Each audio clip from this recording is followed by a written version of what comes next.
Aduan itu telah diterima sebagai bentuk pengaduan masyarakat. Roy dituntut harus melampirkan bukti omongannya dalam waktu 1 kali 24 jam. Roy juga dinilai telah membuat gaduh di masyarakat. Ini ada fenomena aneh, bin norak di media sosial kita. Ada pihak-pihak yang semangat sekali mempersoalkan akun Fufu Fafa. Kalau itu merupakan pencemaran nama baik ya, namanya baik ya gitu ya. Roy Suryo dianggap masih belum mengembalikan sebagian besar peralatan yang dibeli menggunakan APBN. Februari Maret April kami juga bisa. Salah satu temuannya adalah masalah aset. Kontroversi terakhir yang dilakukan oleh Roy Suryo adalah dirinya terjerat kasus penistaan agama yang menyebabkan dirinya ditetapkan sebagai tersangka oleh Polda Metro Jaya. Namanya baik ya gitu ya.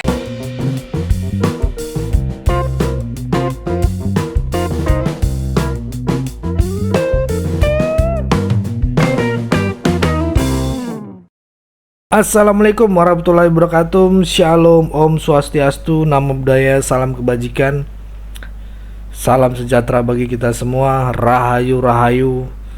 Ya, kembali lagi dengan saya di sini Leonardo Sirait di channel kesayangan kita, Sirait Media. Baik teman-teman yang belum subscribe channel ini Sirait Media, tolong klik tombol subscribe dan bagikan video ini, like video ini ya teman-teman ya.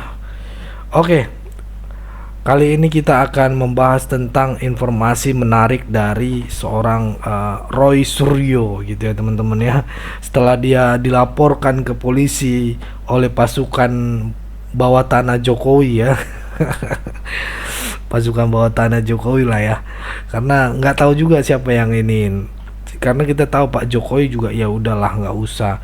Pak Jokowi juga nggak bakalan ngelaporin gitu ya. Udahlah itu rakyat kita juga gitu ya. Ngapain capek-capekin habis-habisin biaya gitu.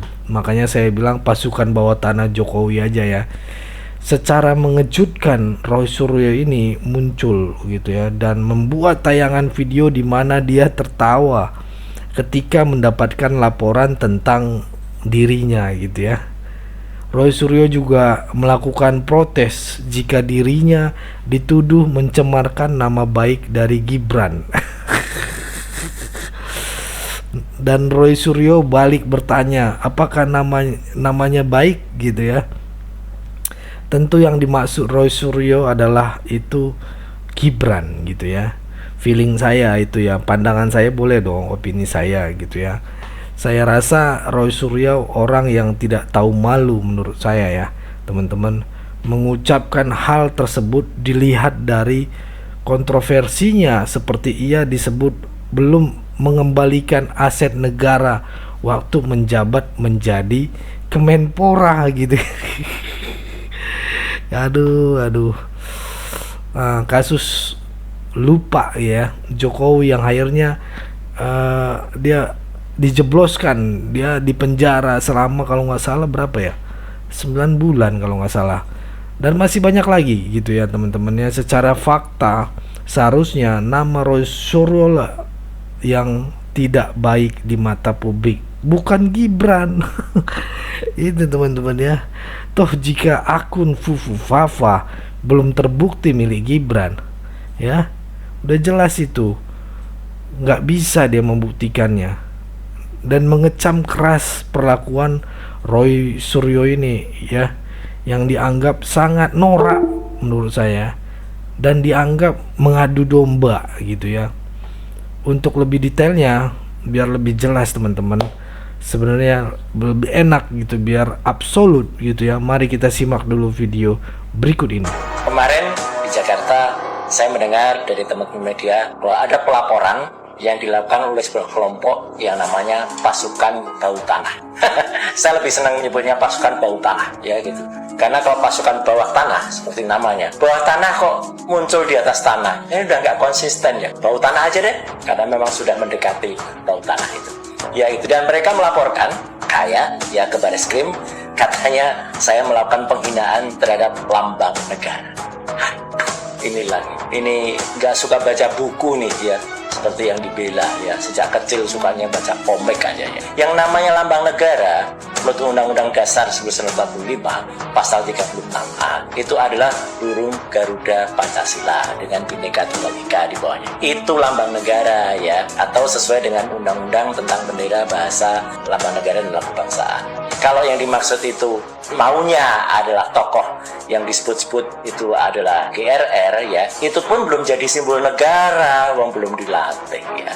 Tuh. Nah, yang kedua, saya kemudian mencari-cari ya, bertanya, apa sih yang dilaporkannya? Kalau itu merupakan pencemaran nama baik ya, apa namanya baik ya, gitu. Ya, itu pun juga harus dia yang melaporkan ya, bukan orang lain yang tukang lapor ini yang kemudian melaporkan ya. Jadi harus dilaporkan sendiri karena itu delik aduan. Assalamualaikum guys, salam sejahtera. Ini ada fenomena aneh bin norak di media sosial kita. Ada pihak-pihak yang semangat sekali mempersoalkan akun Pupu Papa. Akun tersebut disebut milik Mas Gibran di masa lalu dan disebut juga menyerang Pak Prabowo dan termasuk juga Om Dewan. Kalau toh akun tersebut milik Mas Gibran, meskipun ternyata bukan, sikap mempersoalkan postingan akun tersebut di masa lalu adalah sikap yang historis atau mengabaikan fakta-fakta sejarah. Ya, sejak 2019 sudah tidak ada lagi permusuhan atau dikotomi antara tokoh-tokoh bangsa, yaitu kubu Pak Prabowo dan kubu Pak Jokowi. Ya, sejak saat itu kita semua sudah sepakat untuk bersatu padu membangun bangsa dan negara. Jadi kalau hal ihwal yang terjadi di masa lalu diungkit-ungkit kembali, pastilah maksudnya sangat buruk, yaitu mengadu domba bangsa ini. Kami ingatkan ya kepada kita semua bahwa rakyat sudah cerdas dan tidak bisa lagi diadu domba. Ayo kita bersatu, maju ke depan, kita move on ya, kita songsong Indonesia emas bersama-sama. Pakar telematika sekaligus mantan Menteri Olahraga Republik Indonesia yang menggantikan Andi Malarangeng ini memang sering mendapatkan perhatian karena kontroversi yang diciptakannya. Berikut ini beberapa kontroversi yang pernah dilakukan oleh Roy Suryo salah lirik lagu Indonesia Raya.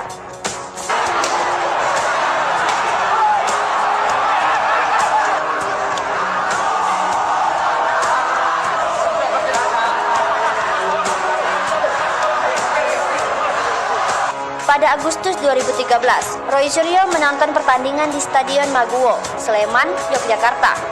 Namun, saat itu suasana di dalam stadion sempat terjadi kericuhan. Untuk menenangkan suasana, ia mengajak supporter menyanyikan lagu Indonesia Raya. Namun, tidak disangka, Roy Suryo yang saat itu menjabat sebagai Menpora salah lirik saat menyanyikan lagu Indonesia Raya. Lirik yang seharusnya "Di sanalah aku berdiri" dilantunkan menjadi "Di sanalah tanah airku". Atas kejadian itu, ia mendapat berbagai komentar dari netizen. Sindir pawang hujan.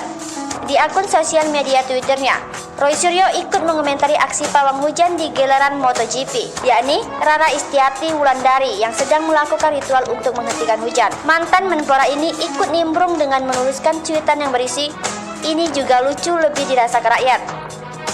Diminta kembalikan aset negara." Buntut dari kasus belanja perabotan rumah tangga oleh Kemenpora, Roy Suryo disuruh mengembalikan aset negara sebanyak 3.226 barang. Sejak kejadian itu pula, Roy Suryo disuruh mundur dari posisi sebagai Wakil Ketua Umum Partai Demokrat. Salah naik pesawat. Roy Suryo pernah salah naik pesawat lantaran ia salah melihat jadwal. Dari seharusnya berangkat jam 06.15 waktu Indonesia Barat, namun ia berangkat pada pukul 07.45 waktu Indonesia Barat. Kesalahan Roy Suryo menaiki pesawat itu membuat kegaduhan para penumpang pesawat Lion Air saat itu. Pakar telematika yang diragukan. Ruby Z Alamsyah menyatakan keraguannya terhadap kemampuan Roy Suryo menjadi seorang pakar telematika. Keraguan tersebut disampaikan oleh Ruby Z Alamsyah yang merupakan digital forensik analis atas kesaksiannya pada sidang kasus Marcella Zalianty dan Ananda. Ruby mengatakan bahwa Roy Suryo tidak memiliki standar operasional sebagai seorang ahli telematika. Menurutnya, hasil analisis Roy Suryo tidak valid dan tidak berkualitas untuk dijadikan barang bukti dalam kasus Ananda Mikola. Kelebihan bagasi kabin. Selain pernah salah naik pesawat, ternyata Roy Suryo juga pernah melakukan pelanggaran aturan muatan bagasi kabin pada saat ingin melakukan penerbangan dari Yogyakarta ke Jakarta pada tanggal 20 Oktober 2013. Roy Suryo membawa 6 tas ke kabin pesawat. Padahal aturannya hanya boleh membawa 2 tas. Tak terima julukan Dewa Panci. 2 orang buzzer yakni Kuntadi dan Mas Zoprai dilaporkan oleh Roy Suryo ke Polda Metro Jaya. Hal ini karena Roy Suryo tidak diterima dirinya dijuluki sebagai Dewa Panci. Dirinya merasa telah difitnah oleh 2 orang buzzer tersebut. Potongan video kemenang. Pada Februari 2022, Roy Suryo dilaporkan ke polisi lantaran telah memotong video Menteri Agama Republik Indonesia Yakut Khalil Kounat yang menjelaskan mengenai volume toa masjid.